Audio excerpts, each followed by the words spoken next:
Tangu ifweni dipanda dia nzole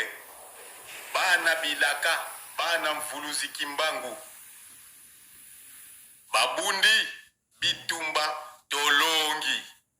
dipanda yango bongele meso mwele.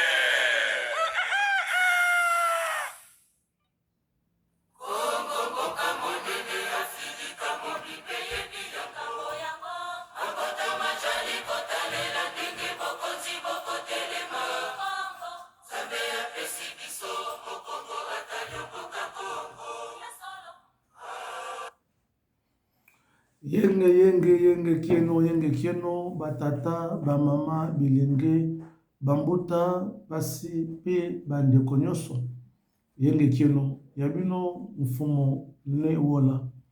lobendo ngiangalele toyeli susu kotya bwana likolo na mesa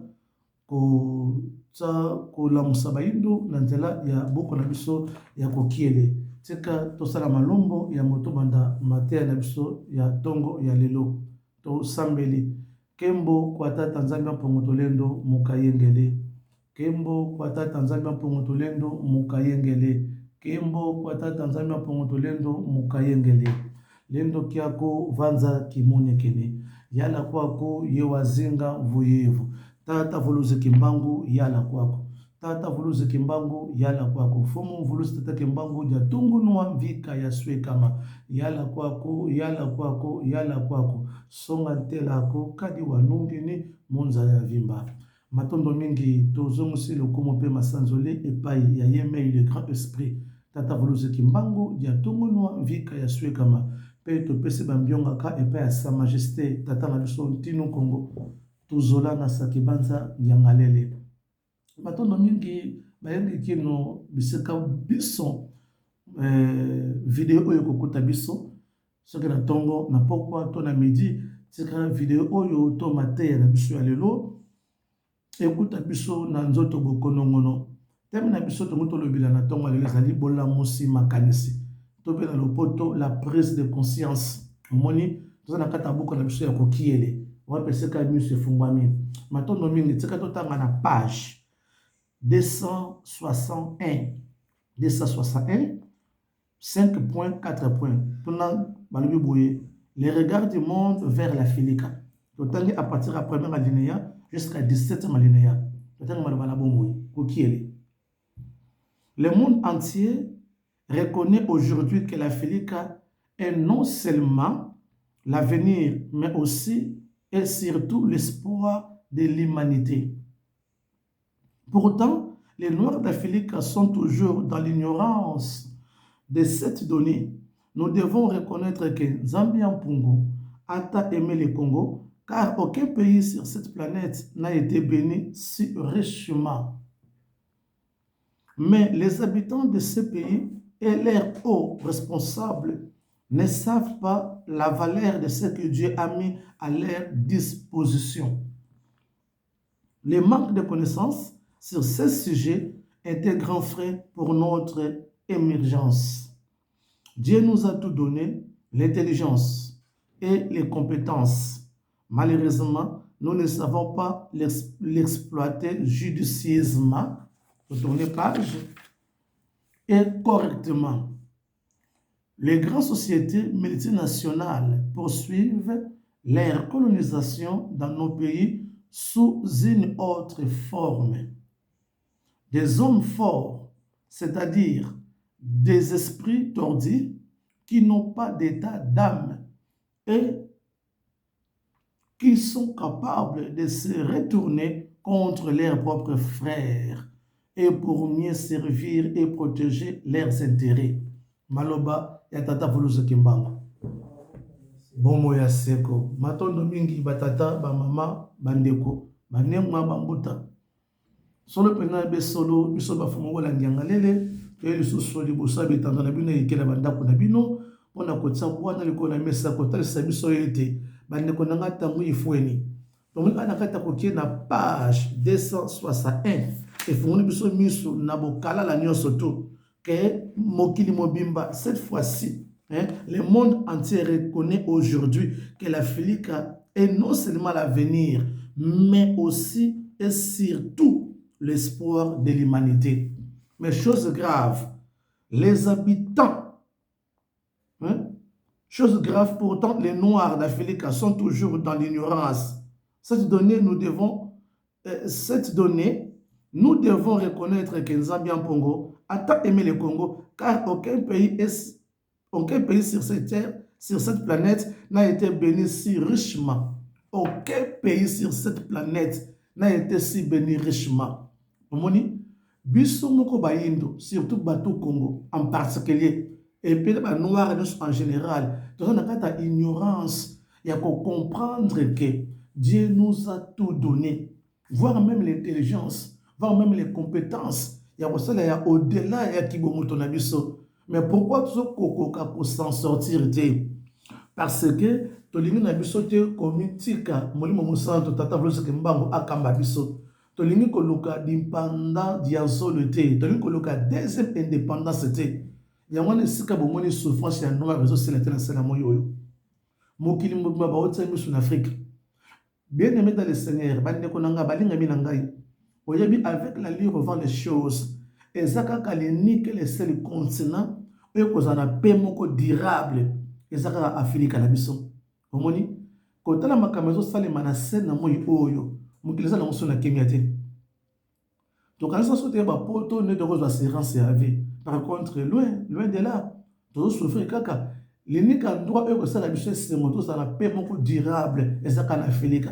et précisément na kati ya Congo na biso. Mais voix oyo komema biso na bosikolami wana eza deuxième indépendance, c'est-à-dire oyo eza spirituel. Indépendance à liboso tozwa que physique otebaki indépendance tata tozuye odipanda tata tobakidi omoni mais omona mundela kenda te mundela kenda na musoni be na molimo na kanga biso kaka na boloko ozomona biso moko ba noir tozana ignorance ya makasi ya munene. Première ignorance na biso ba noir tozana onini eza église, hein, eza ba loué oto kendaka wana. Et deuxième ignorance à ma casse, c'est la Bible. Oyebi, église, c'est la prison où est kanga ba Christ. Ce que ordonnance, to loi, où est condamné ba tout bas la emprisonné, et ça va verset biblique. Omoni, ba nous on a appelé ça une illustration autour de la biso malam. Tant Moïse a yaka ko libérer bana Israël na Égypte. N'est-ce pas vrai à libérer ka bana ngol ba onyosto?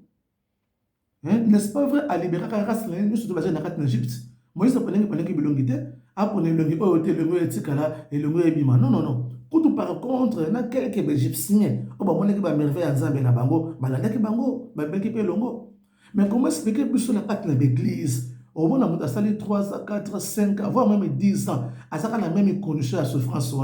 On va passer à ce moment où on la foi, on va persévérer, zaka na foi, et espérer toujours, et aussi, fait de compte, ça finira par marcher. Non, c'est faux, c'est faux. C'est que vous savez, mais l'anza moisa abinoté. Pour ceux qui sauveur a eu pour bikisa, sauveur a solo apport na rabilongité. Sauveur a eu la majorité à peuple naïe, a eu sauveur a sa majorité plurielle. Ceux qui sauveur a eu bikisa bilongi pour na. Oh, moni mama kana yo faut que tu bajeune prière té. Quand Moïse a dit que ça va Israël a ponné que a-t-il avoir sa jeune prière té. Tu me rappelles la vérité ben nonanga. Quand Moïse a dit que ça va ne Israël na Égypte. Et ça va être faut jeûner 30 jours, faut jeûner 100 jours, faut jeûner 3 jours à sec abeka nzamba bakoko nanga atinga na libérer bino point barre. Qui t'a venu bosala nga confiance. Au monde ben nonanga. Soko tata kemba mutanga yé ko bikisa biso ba noir aponi ekoloté. C'est-à-dire aux à la Malien, aux à la Congolais, aux à la Burkinabé, aux à la Sénégalais, aux à la Haïtien, aux à la Zimbabwéen, aux à la Sud-Africain, aux à la race noire, sauveur les atata voulu ce qui manque. Même à ta limité, à ta ligne, sauveur les atata voulu ce qui manque. Et on a peine zambena yo. D'abord, à permettre à personne à voie de sortir, n'a pas de beaucoup à coquiller. Alors, il faut tout réclamer, tout arracher deuxième indépendance, ou indépendance spirituelle. Ça veut dire tout le monde a besoin paya auto zana yango. Bible kanga biso en otage. Tant que monde la pas na biso na Afrique, ton Afrique. akuta biso na mabele na kati na mabele toza na nkita ya lolenge na lolenge nde awa na page 261 tomoni ndenge kokiela libongo na bokalala kokiela etalisi biso awa elobi bien ke tozalaki na nyonso na kati na filika ozomona aucun pays sur cette planète eza pays lokola Congo na biso mondele amemeli biso bible tosambela tokanga miso ntango tofongoli miso lobi amen tokoti badiame kei baproducteur kei ba-iranium kei bacaoutchouc kei etocertifika na bible na maboko na babombe na bamasasi na bachar de combat soko nana aza zoba bandeko nanga ki trompe ki toza na phase ya deuxième indépendance spirituelle ozomona quand on prend la deuxième indépendance spirituelle on va tout simplement c'est-à-dire bonzambe o ya sika en fait c'est to kangola mato bima na bonzambe nyonso to oyo ya bapaya omoni to bima na bonzambe nyonso ezo pesa la nzambe na biso le komite po to moni ba solution te to moni na biso pe bi ya noter par contre so même soka na kata boumbo ozomona biso mo ba africain to na kata ignorance tolinka l'église tolinka ba to bima na l'église la ba nikonanga kuna bi ya mezate solution zate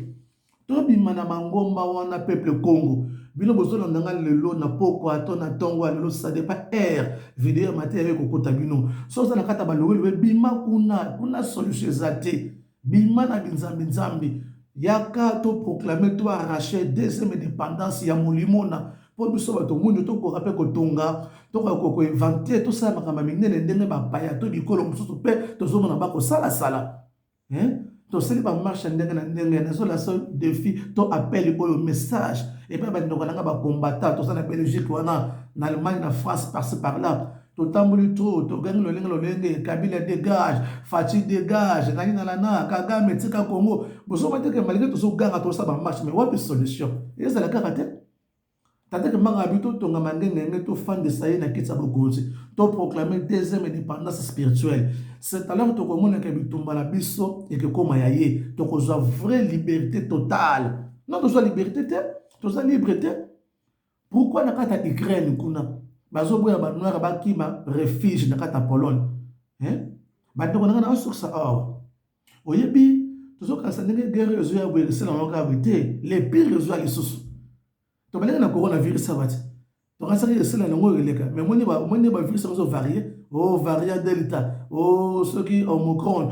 donc mo kile sala ki pete na ko to c'est pas ma covid te guerre ba deli susu donc les pires zo ya ka et puis les kamako kamwa ba boy ba noir ba ki ma refuge na ngamba Pologne et là c'est que mondela lingi biso te même ata to sana ba mboko na bango et vous pensez ou vous croyez la seule guerre repelée en France yo za noir aussi mundu kiti au lieu ka mbongo na bango akaf au lieu ka mbongo na bango social surtout biso ba to za ba nationalité to on beta batolo naza français naza allemand naza belge naza british etc. Ce qui est yindi na bamboko okobundela mboko po comme muta mboko yo au lieu ka CPS na bango au lieu ka social na bango au lieu ka mbongo akaf na bango ko kasate ke yondo posé étranger okoza l'épargner te okobunda pona mabelo yo le sera professeur tata kambanga bali kokosama yango ke minga bakokufa ba omona so baboti na bango te ya mwana maile batia akena masese tangu il ni boya bobima na binzambi bobima na l'église wana solution zate botika ba bible bobima boya to proclamer deuxième indépendance to zongisa bonzambe na biso na nzela bokoko na biso kuna na ngoma mangenge na mboka Congo to umbeli na ba bible na maboko. Est-ce que si boyoka passer mo na Congo na ton Afrique en général si boyoka passer mo ka taibino ni kamba indépendance spirituelle si boyoka mo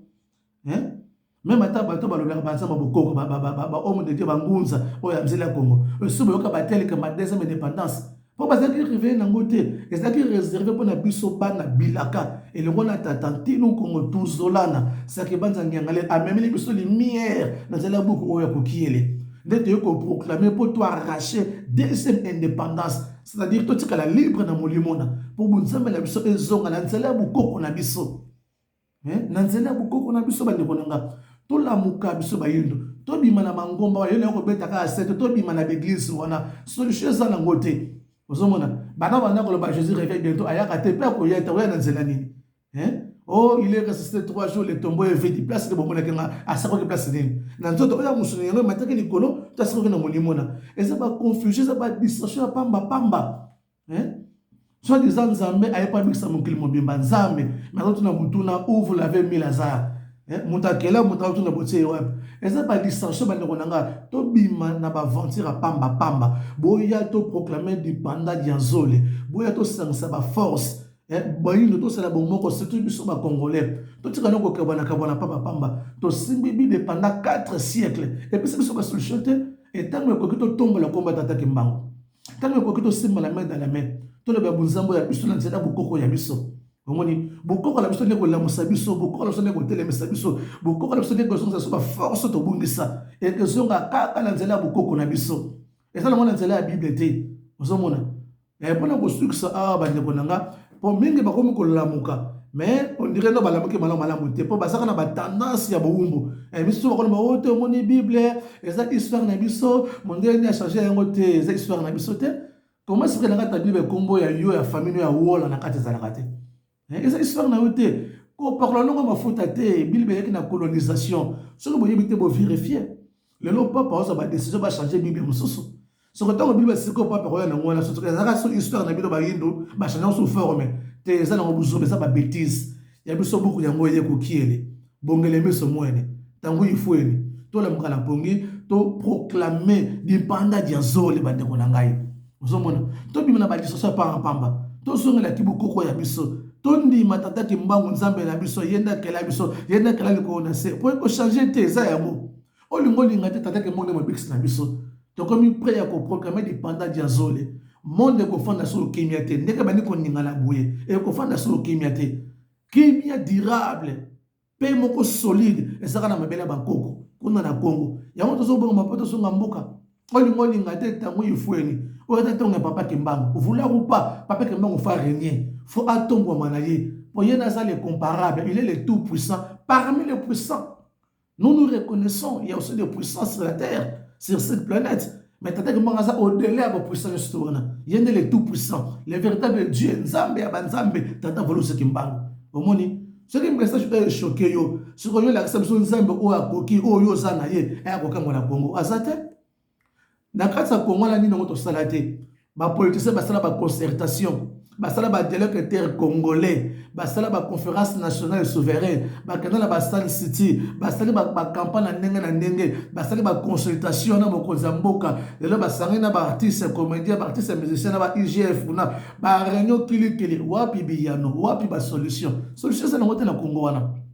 tatantinu kongaloba ki na biso boye tozola la sakemata ngalele même ata Obama aye na kati ya Congo na okokate ce qui tata comment faire la kiti na itelo comment ko changer ça te yango to sali confiance cette fois-ci to zonga la to simala to la bomoko to proclamer di panda dianzole dès semaine indépendance bandeko nanga wale ko sala kia kaka kukia omoni c'est-à-dire bongele meso mwene sans tata kimbangu viezate sans tata kimbangu bosoni bezate di panda diazole yango to ko proclamer dès semaine indépendance. C'est-à-dire que nous sommes Nzambe na biso na nzela bokoko na biso kuna na ngoma ya mangengenge nani ayokite c'est comme le babo epamba la bina banda kuna bino bobi mana ngoma ya pamba pamba ya kangi biso de génération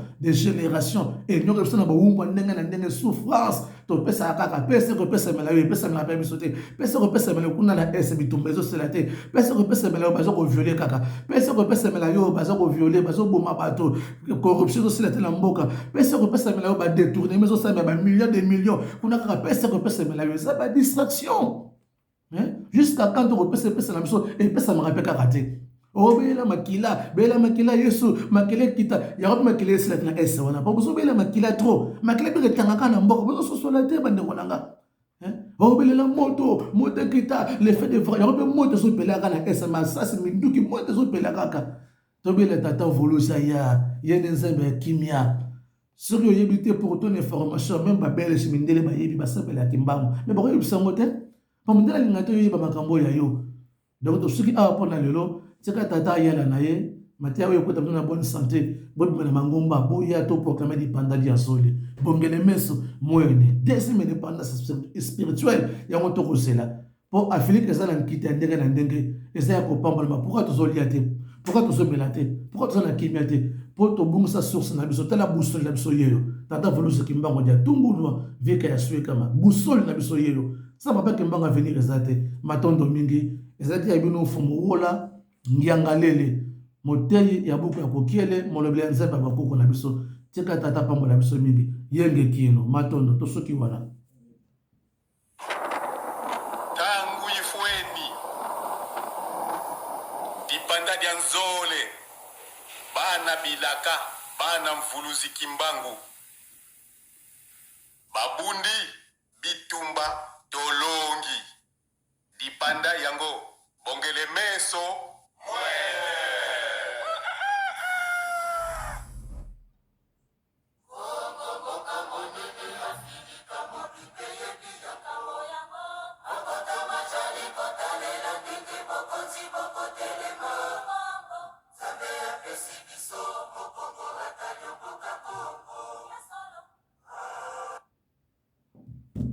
matondo